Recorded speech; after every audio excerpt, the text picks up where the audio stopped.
For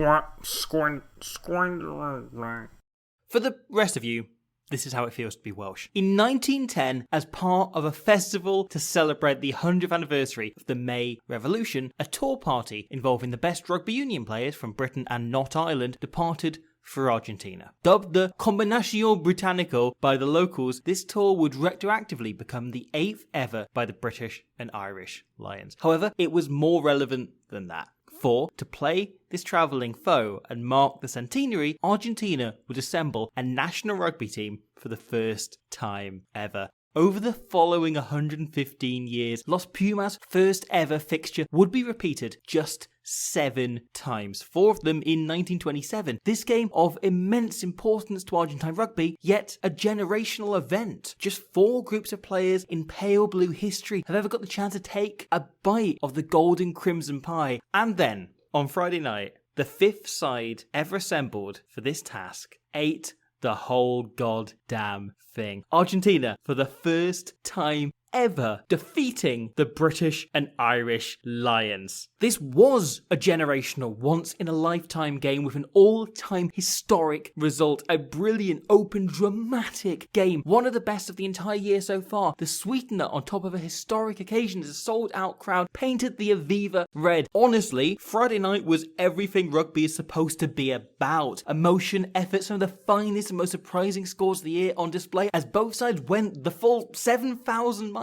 Los Pumas ultimately creating one of the most incredible days in their history. It's just a shame about these twats on the big screen ruining it. So, enough talk of pilots, tuck right in. How did Argentina achieve such an incredible feat? What did the Lions get wrong? And should they be concerned ahead of their tour to Australia in a free test coming right up? Friday night was quite obviously billed as the Lions' first hit out, but in the end, this game was scarcely about the team in red. Argentina emerging protagonists as they achieved immortality through an incredibly well-balanced game. A sharp attack, an actively functioning line-out, a handful of exceptional solo performances, some really smart impassioned defence, and a brilliant kicking game. Their opening try, eventually finished by the ever-slick Ignacio Mendy, was a brilliant example of everything the Pumas brought to the game on Friday. After Freeman wins this box kick back brilliantly, it's on for the Lions to go here to try and play wide, but watch the work of Joaquin Oviedo here. Just 10 minutes into an all-timer performance. The number 8 reads the play and essentially shifts his position and becomes a centre. As a back rower, in the Argentine system, he should be here to shoot up and apply pressure, but spotting the numbers short, he takes a step out, step back, and alters his line speed entirely, slowing out the blocks, then accelerating as the ball gets outside him to put pressure on Marcus Smith. This is the centre's role, the 12's role, and yet Oviedo fills it flawlessly, double jobbing onto Arquí to allow Cinti to cover to a Pelotu. This, in turn, then lets Isgro drop back early, meaning he beats Van der Merwe to the ball, allowing him to pass it on to Albanos, who, with the Smiths both chasing it, going nowhere fast, finds there's a huge space in the backfield, sending it long, getting a big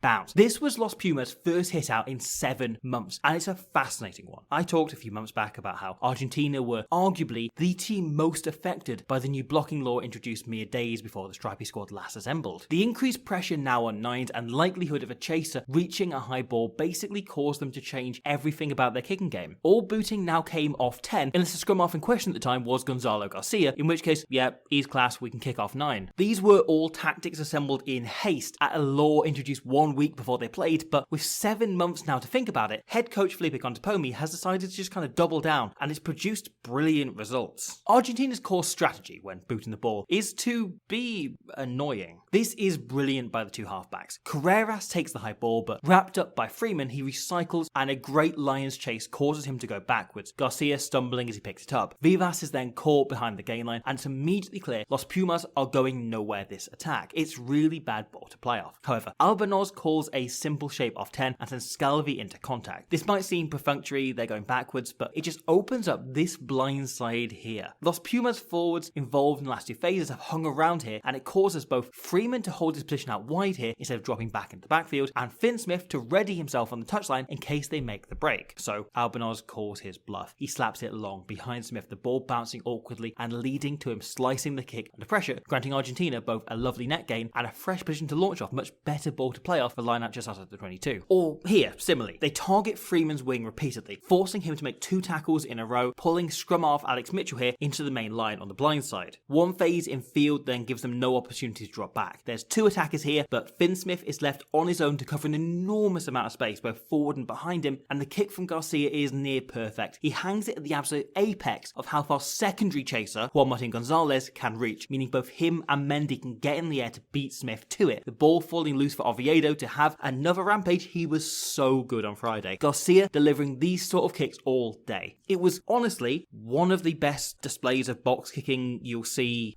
this World Cup cycle. Here, he just lands it straight on Freeman because he's isolated in the backfield, hoping Mendy can get the tap back because there's no one else going to be around. Even the one and only kick he got wrong all game, King Gonzalo himself gets straight in over the top and wins the turnover himself, smartly smuggling the ball back into flanker Gonzalez's hands as the clean out arrives. The 2 halfbacks were just utterly brilliant for Argentina and managed to control the game by putting the Lions in impossible situations to launch anything from. Even when Garcia went off, Simon Benitez Cruz is in his first minute of international rugby here of his career and yet puts in this beauty, the trajectory of the ball dying away last second on Freeman and causing the knock on. Again, annoying. And that aforementioned example from the lead up to the try is perfect. Mitchell is under such pressure here, it takes a ridiculous offload for fellow Saint Freeman to clear the ball out of trouble. But Los Pumas still make a massive net gain, and from there, they slide into the attacking side of the game flawlessly. This is a classic and brilliant 2-phase move, beginning with clean ball off the top of an 8-man lineout, leaving only backs versus backs out here. 2 simple passes allow Cinti to get over the gain line, and it serves to shorten the Lions' line. They're split, half the backs on this side, few of them on the floor, and only 2 over here. If we look at the line out a moment earlier, Cowan-Dickey and Earl are the last 2 Lions players out here, and as such, the only players in red able to get wide enough in time with Smith and Archie tied up in the tackle. Argentina, however, have called the ball to the middle, and every player knows their role ahead of time. The back pod here of Matera and Scalvi actively get ahead of the play, running to where they expect Cinti to meet them over the gain line, granting quick ball with the middle jumping pod straight back to it and wrapping around, getting onto the far side of the ruck, knowing it's going to be there. Molina here puts his hands up and makes a big deal of wanting the ball, and it forces Cowan-Dickey and Earl to watch him along with his 2 lifting mates, essentially isolating Tuipulotu because his inside defenders are all watching this pod as the pass skips them. Isgro has wrapped around from the far wing and runs a beautiful line, accelerating as he locks eyes with Sione, drawing his eye contact in. This basically takes Tuipulotu out the game, turning this channel into a 1-on-1 out wide. And then Santiago Carreras runs one of the best lines you'll see all year. Initially looking at unders here, targeting Freeman's inside, the winger himself holds on the inwards, then Carreras drifts outwards onto the overs as he catches the ball, leaving the winger bog-footed, a phrase I just made up I'm confident we can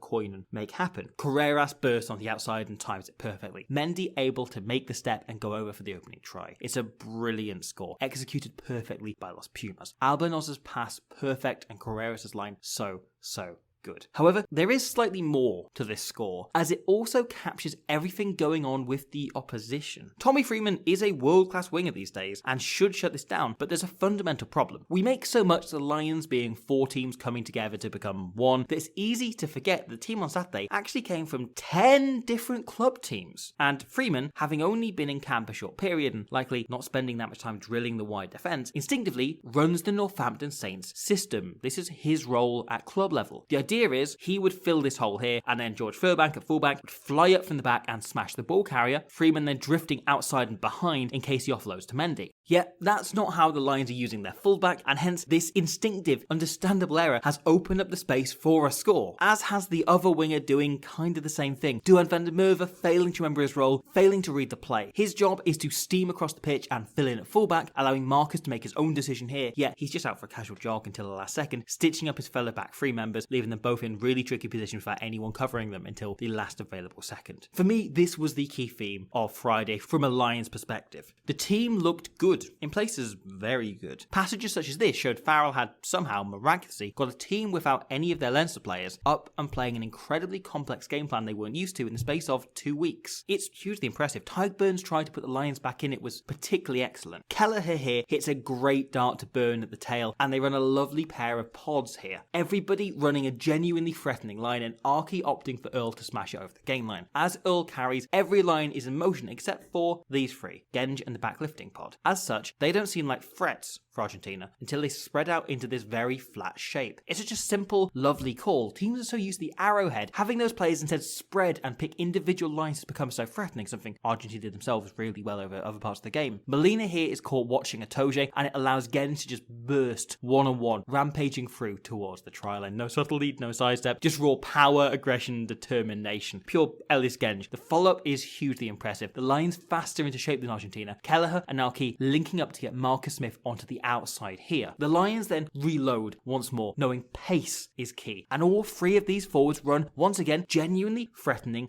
lines. Itoje engages too, and Beelum really squares up here, altering his line last second, just trying to draw an eye. Matera bites in, goes for Beelum, and Byrne, in turn then, can run the outside line into the space Beelum was considering initially going for had Matera not gone for him. He takes the ball, he goes over for the try. Word as well, though, for the absolute seed from Thomas Williams. An incredible Gibson Park impression with some added flair. His eyes are on Beelum here, then he zips it across his face, further selling Matera on this idea of biting in, the ball instead going to Byrne. Yet, too often, those excellent passages came unstuck late on. Offloads going to Argentines, passes being dropped, players not anticipating what a teammate would do. They felt like a team who'd only had 2 weeks together. Frankly, the standard they got to was kind of impressive, able to properly push the 5th best team in the world, and whilst many will get carried away with the result, I don't really think there's anything worried about from a test series point of view. The line-out was a concern, and we may see selection reflect that going forward. Tom Curry is an occasional jumper for Sale Sharks, but going into this game, Ben Earl and Jack Morgan, two of the starting back row, had taken just 5 line-outs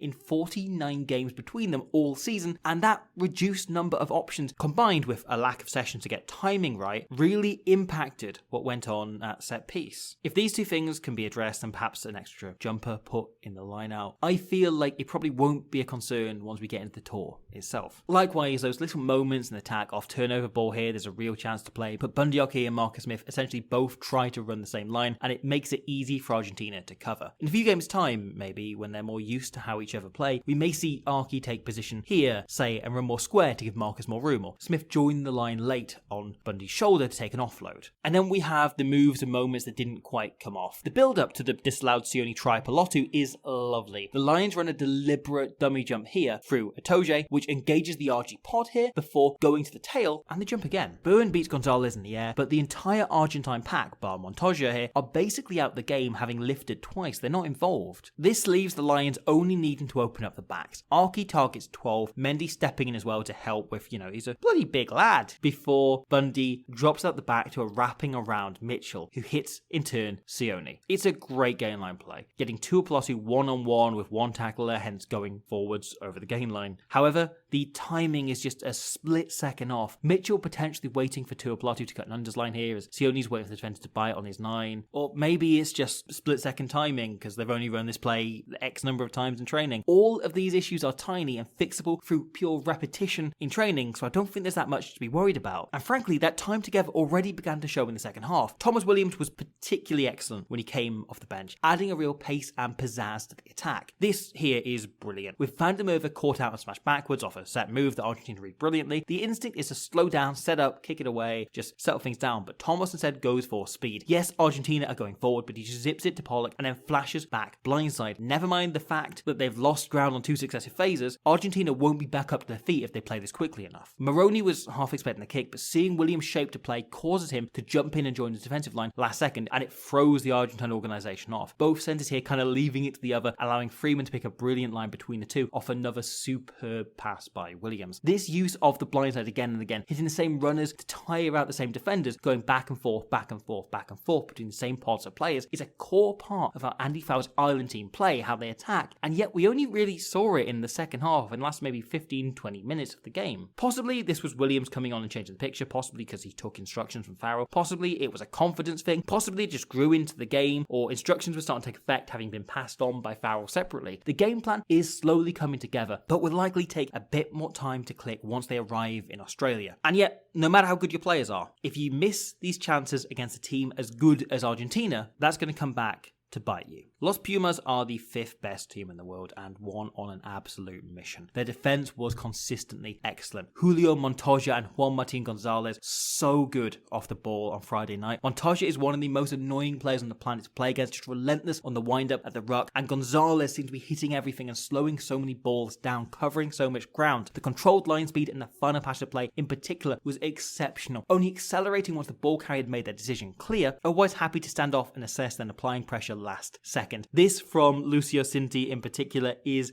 phenomenal. Drifting off 3 successive ball handlers before making the tackle himself some 7 meters behind the game line and some 15 away from where he initially starts, and then hopping back up to his feet to pressure the ruck afterwards. This summed up the Argentine effort. His work rate allowing the other RGs to set position, spread wide, covering every one of the countless options the Lions are throwing at them here, until eventually Isgro can step in and make a brilliant strip on Pollock to win the game, chipping it off the pitch before losing his mind in celebration. This was a proper all-core, all-team, all-time performance from Argentina. In 2005, their predecessors stood up to the line through brawn and boot. Their teams since then have done it with attack and offload, but this modern Pumas put it all together. Their breakaway score on half-time is exceptional. Isgro's touch beautiful to open the Lions up, and a sign of the team they are. One who believes in playing at all times. What proved to be the match-winning try in the end scored by one of the key architects of that offload everything era, Santi Cordero, is a perfect example. Again, despite both being English, Pollock and Curry here have spent less than half an hour on the pitch together over their careers and aren't on the same wavelength at all. Curry goes in for the hero charge down on Albornoz, and Pollock slows down, almost preparing himself to turn around and chase the kick. It creates a dogleg, Albornoz able to make a brilliant step on Curry, then fend Pollock. His key man-of-the-match rival, Oviedo, is quick to react, running support, always alert, giving the pass to Picardo, who offloads in turn to Moroni. Now, Manuel Moroni and Santiago Cordero have been playing together for about 13 years, and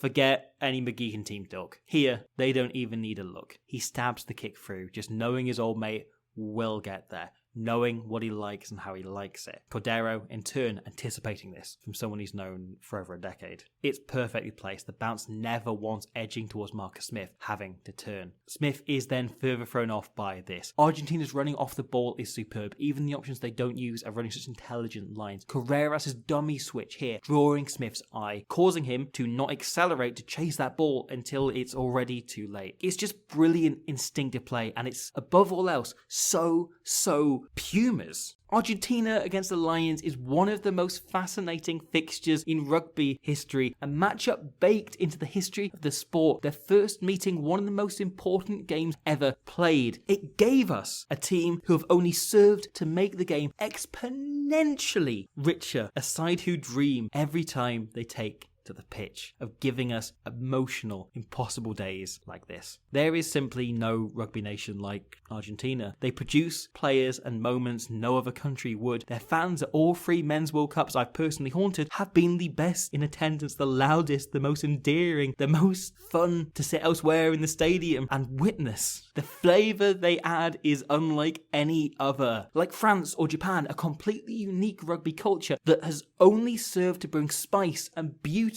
to the game, something different. This team was born bespoke for a Lions tour, and yet where near enough every other historic fixture involving a big team crops up on a regular schedule, the Lions and Argentina have only played once in 1910, 4 times in 1927, once in 1936, and not at all for 89 years. And even once revived, it took another 20 calendars being taken down, torn apart, and replaced to give us, not just fans, another slice, but Argentina a shot at completing what their original ancestors, those who lit that fire that turned into this gorgeous, wonderful team, started 115 years ago.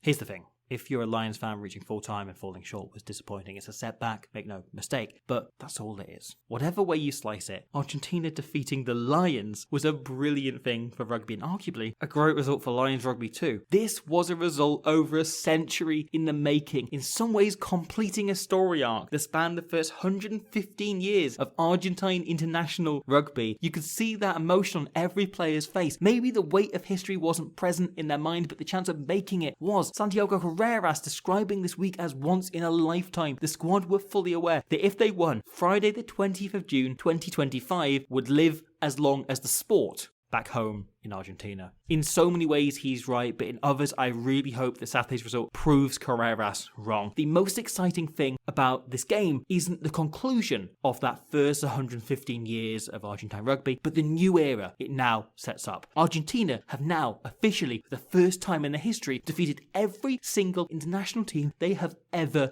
faced. They're just the 5th international team to ever beat the Lions. Over these next 115 years, there is no game, no opponent, no fixture that will ever hold them any fear. This result on Friday surely makes the question of a Lions tour to Argentina so much more tempting, exciting, and undeniable as a prospect worth considering. Friday was a day that only opened doors, and I, for one, truly hope we one day get to voyage through them. The Argentine rugby team were born to mark the anniversary of the May Revolution, but this June they may just have created a revolution all of their own.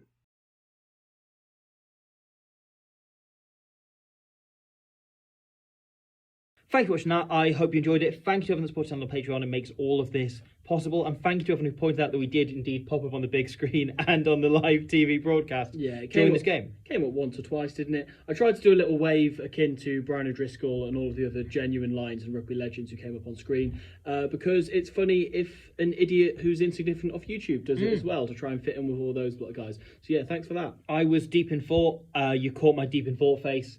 And then I only realised as we were coming off the screen, as it was disappearing, the screen was changing.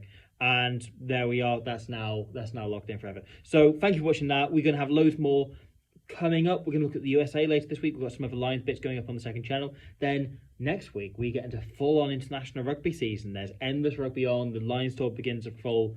We'll have loads more coming up there. So we'll see you very soon for more...